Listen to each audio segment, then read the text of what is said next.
नमस्कार, रुचकर स्वाद यूट्यूब चॅनलमध्ये तुम्हा सर्वांचं मनापासून स्वागत आहे। तर आज आपण पाहणार आहोत हलवाई जसे बनवतात तशा प्रकारे बेसन बर्फी।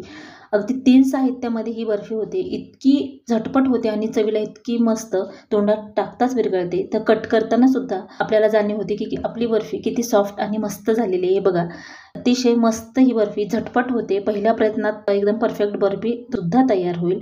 तर अशा प्रकारे एकदा नक्की ट्राय करा। तर आता ही बर्फी आपण तोडून पाहूयात। तर बघू शकता एकदम स्मूथ आणि मस्त झालेली आहे। चला तर रेसिपीला सुरुवात करूया।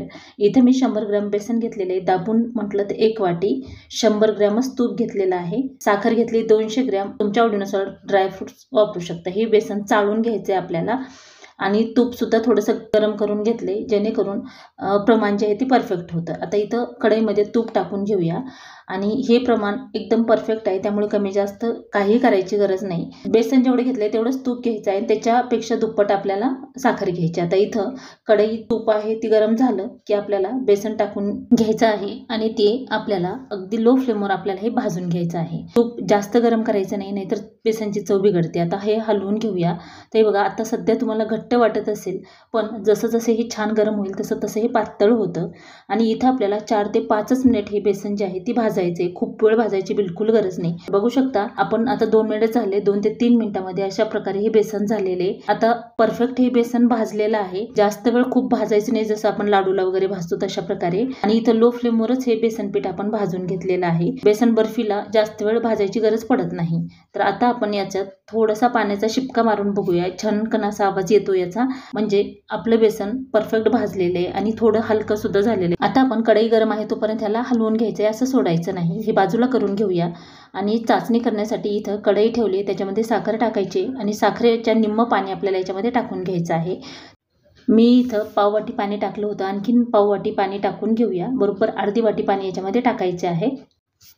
असं केल्यामुळे चाचणी जी आहे ती पटकन तयार होते। जास्त वेळ आपल्याला ढवळत बसायची गरज पडत नाही आणि गॅस सुद्धा जास्त जळत नाही। पाणी जर बरोबर असेल तर, पाणी जर जास्त टाकलं तर खूप वेळ ह्याला चाचणी व्हायला लागतं। आता इथं मी व्हिडिओ स्किप केलेला नाही, तर याच्या अगोदर सुद्धा चाचणी करताना बऱ्याचशा ताई म्हटलं की चाचणी करण्याची पूर्ण प्रोसेस दाखवा, त्यामुळे इथं स्किप केलेलं नाही। तर साधारण 3 ते 4 मिनिटांमध्ये ही चाचणी आपली तयार होती। जास्त वेळ बिलकुल लागत नाही। हे बघा, साखर विरघळल्याने सतत हलवत राहिले की पटकन साखर विरघळते आणि त्याच्यानंतर एक चांगली उकळी आली। आपल्याला 1 तारीपेक्षा थोडीशी पुढची चाचणी पाहिजे आज, म्हणजे बर्फी बनवण्यासाठी। कमी जर चाचणी राहिली किंवा 1 तारच्या खालची चाचणी राहिली तर मग बर्फी पटकन असं म्हणजे सेट होत नाही किंवा ती व्यवस्थित होत नाही आणि तोंडात टाकताच विरघळत नाही। त्यामुळे चाचणी 1.5 तारची आपल्याला लागते, म्हणजे परफेक्ट बोटावर घेतल्यानंतर ती तार चलली पाहिजे।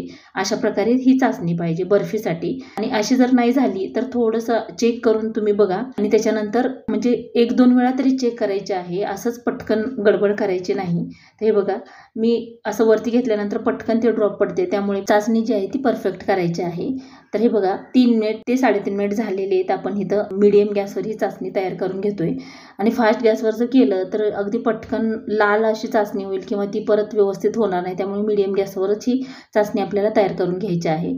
तर हे बघा, अशा प्रकारे केल्यानंतर पटकन ड्रॉप पडतोय, तर त्यामुळे आणखीन आपण 1 ते 2 मिनिट ही चाचणी शिजवून घेऊया। तर बघू शकता, चमच्याने टाकल्यानंतर हे बघा असं सावकाश ड्रॉप पडतंय। 1 तारची चाचणी आपली तयार झालेली आहे।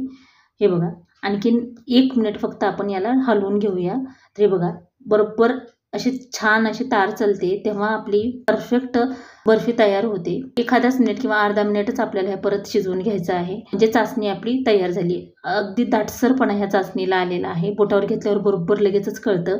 आता आपण चाचणी बाजूला करून घेऊया आणि परत बेसन अलीकडच्या बाजूला ठेवलंय। इथे गॅस बंद आहे, त्याला गॅस बिलकुल चालू करायचं नाही। बेसन सुद्धा गरम आहे, चाचणी सुद्धा गरम आहे, गॅस बंद आहे।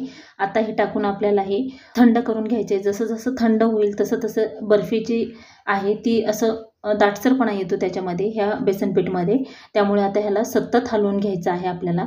याच्यामध्ये तुम्हाला वेलची पावडर टाकायची असेल तरीही टाका किंवा दुसऱ्या फ्लेवरसाठी काही टाकायचं असेल तरीही चालतं। तर हे बघा, गॅस बिलकुल बंद आहे। मी परत सांगते की गॅस चालू करायचा नाही।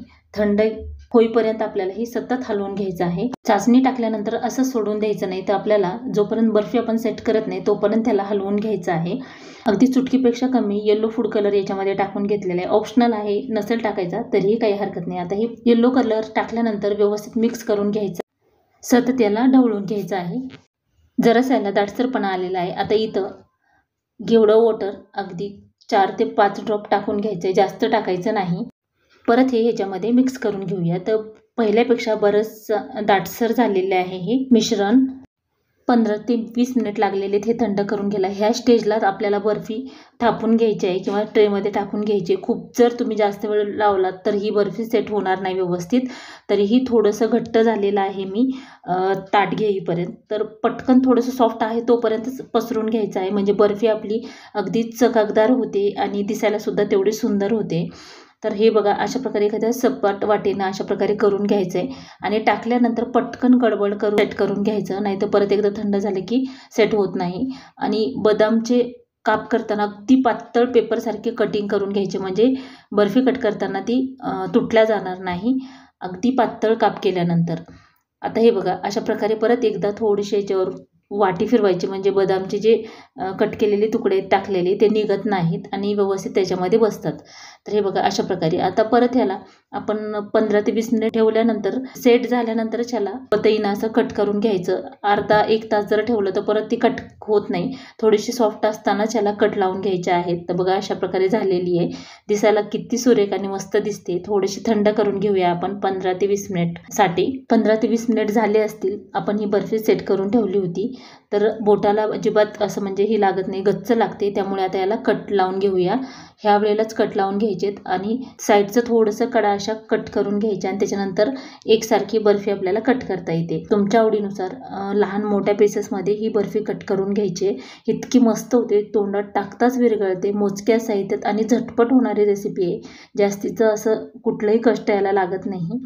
आणि अशा प्रकारे तुमच्याकडे ट्रे असेल, ट्रेमध्ये टाकल्यानंतर आणखीनच छान. पण इथे मी प्लेटमध्ये पातळ थोडंसं होते किंवा साईजला थोडीशी जाडीला कमी करायची म्हणून मी प्लेटमध्ये अशी थापून घेतली. तुम्ही कशातही थापून घेतली तरीही चालते. तर बघू शकता, कट करताना अतिशय सॉफ्ट अशी झाल्यामुळे बतई कुठेही अडकत नाही.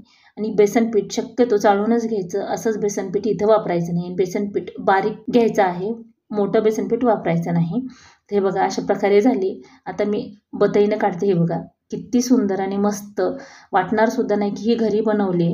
आणि हीच मिठाई स्वीट होममध्ये खूप महाग विकली जाते. तर अशा प्रकारे तुम्ही एकदा नक्की ट्राय करा. रेसिपी आवडली असेल तर व्हिडिओला लाईक आणि चॅनलला सबस्क्राईब करायला बिलकुल विसरू नका. येणाऱ्या रक्षाबंधन असो किंवा गौरी गणपती किंवा दीपावली येणार आहे, तर अशा प्रकारे नक्की ट्राय करा.